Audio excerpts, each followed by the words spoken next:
সুপ্রিয় শিক্ষার্থীবৃন্দ ও সম্মানিত শ্রোতামণ্ডলী, আসসালামু আলাইকুম। আজকের ক্লাসে আমরা আলোচনা করব তৃতীয় শ্রেণীর ইসলাম ও নৈতিক শিক্ষা বিষয়ের 55 পৃষ্ঠার ভিন্ন ধর্মের মানুষের প্রতি সহনশীল আচরণ, এই পাঠটা নিয়ে আমরা আলোচনা করব। ভিন্ন ধর্মের মানুষের প্রতি সহনশীল আচরণ। আমাদের চারপাশে হিন্দু, বৌদ্ধ ও খ্রিস্টান সহ বিভিন্ন ধর্মের লোক বাস করে। তাদের সঙ্গে সহনশীল আচরণ করতে হবে। তাহলে আমাদের চারপাশে কারা বাস করে? হিন্দু, বৌদ্ধ, খ্রিস্টান সহ বিভিন্ন ধর্মের লোক বাস করে।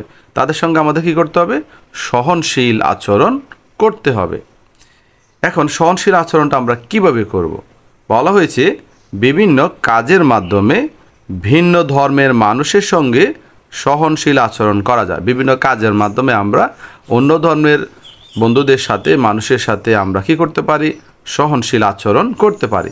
যেমন তাদেরকে নির্বিঘ্নে নিজেদের ধর্ম পালন করতে দেওয়া, অর্থাৎ তাদের ধর্ম পালনে আমরা কখনো বাধা দেব না। তার ধর্ম সে পালন করবে, আমি তাকে কী করব? বাধা দেব না।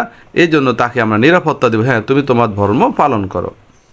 তাদের উৎসব ও অনুষ্ঠান পালনে বাধা না দেওয়া, তারা যে উৎসব করবে, অনুষ্ঠান করবে, সেটা পালনে আমরা বাধা দেব না। তাদের উপকার করা, তাদের সম্পদের সুরক্ষা দেওয়া, তাদের সঙ্গে সুসম্পর্ক রক্ষা করা, তাদের সহযোগিতা করা।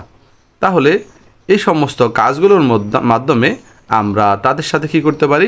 সহনশীল আচরণ করতে পারি। তাহলে সহনশীল আচরণ করার জন্য আমাদেরকে এই কাজগুলো করতে হবে।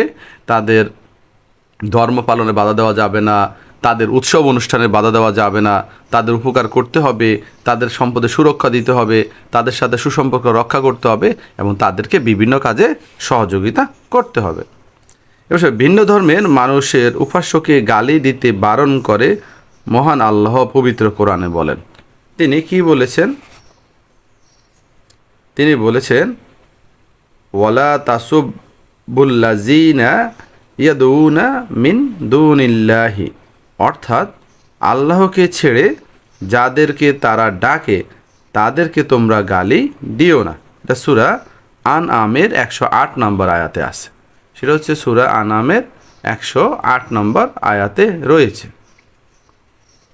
অর্থাৎ সূরা আনআমের 108 নম্বর আয়াতে আল্লাহ তাআলা বলেই দিয়েছেন যে আল্লাহকে বাদ দিয়ে, যারা অন্য ধর্মের লোকরা যারা তাদেরকে উপাস্য করে, তাদেরকে তোমরা কি করো না? গালি দিও না। মহানবী সাল্লাল্লাহু আলাইহি সাল্লাম নিজে ভিন্ন ধর্মের মানুষের সঙ্গে ভালো ব্যবহার করতেন। তিনি নিজে কি করতেন? ভিন্ন ধর্মের মানুষের সঙ্গে ভালো ব্যবহার করতেন।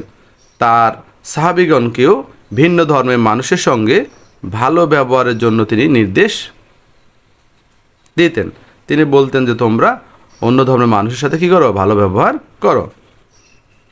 মহানবী সাল্লাল্লাহু আলাইহি সাল্লাম বলেছেন যে একজন চুক্তিবদ্ধ অমুসলিমের উপর নির্যাতন করে আমি আখিরাতের দিনে তার বিরুদ্ধে বিচার চাইব, তার জুলুমকারীর বিরুদ্ধে কি করব?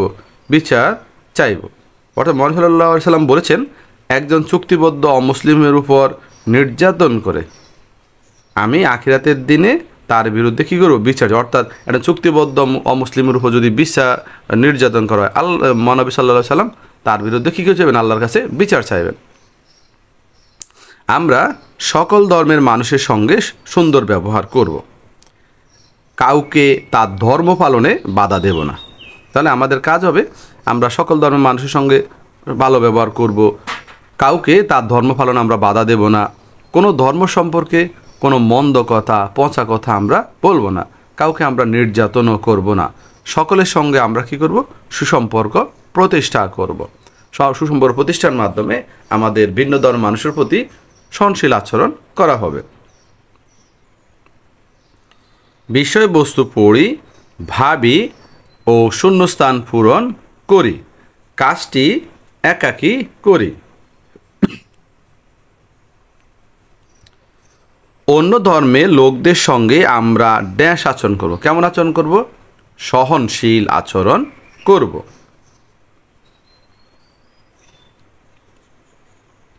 অন্য ধর্মের লোকদের স্বাধীনভাবে ড্যাশ পালন করতে দেওয়া হলো সহনশীলতার আচরণ, সহনশীল আচরণ। কি পালন করতে? ধর্ম। তাহলে অন্য ধর্মের লোকদের স্বাধীনভাবে ধর্ম পালন করতে দেওয়া হলো সহনশীল আচরণ।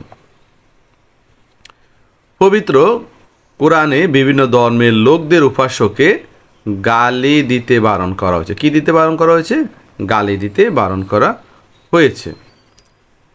আমাদের মহানবী সাল্লাল্লাহু আলাইহি ওয়াসাল্লাম ভিন্ন ধর্মের লোকদের সঙ্গে ড্যাশ ব্যবহার করতেন। কি ব্যবহার করতেন?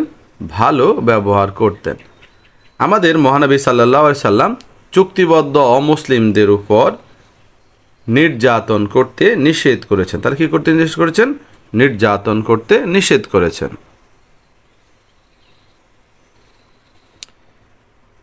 ইসলামের আলোকে অন্য ধর্মাবলম্বীদের প্রতি কি সহনশীল আচরণ করব তা পরস্পর আলোচনা করে তালিকা তৈরি করি।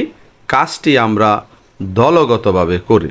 তাহলে ইসলামের যে আলোক, অর্থাৎ ইসলামের অনুসারে আমরা অন্য ধর্মের লোকদের সাথে কী ধরনের সহনশীল আচরণ করব তা আমরা দলগতভাবে আলোচনা করে তালিকা করে এই চকটা কী করব? পূরণ করব। অন্য ধর্মাবলম্বীদের প্রতি সহনশীল আচরণ। আমরা কি করব? দেখো, নির্বিঘ্নে তাদের নিজেদের ধর্ম পালন করতে দেব। নির্বিঘ্নে অর্থাৎ বাধা ছাড়া তাদের নিজেদের ধর্ম পালন করতে দেব। 2 নম্বর, তাদের উৎসব ও অনুষ্ঠান পালনে বাধা দেব না। তারা যে উৎসব করবে, অনুষ্ঠান করবে, সেগুলো পালনে আমরা কোনো বাধা দেব না। তাদের উপকার করব ও তাদের সঙ্গে সুসম্পর্ক রাখব। আমাদের কাজটা হবে কি?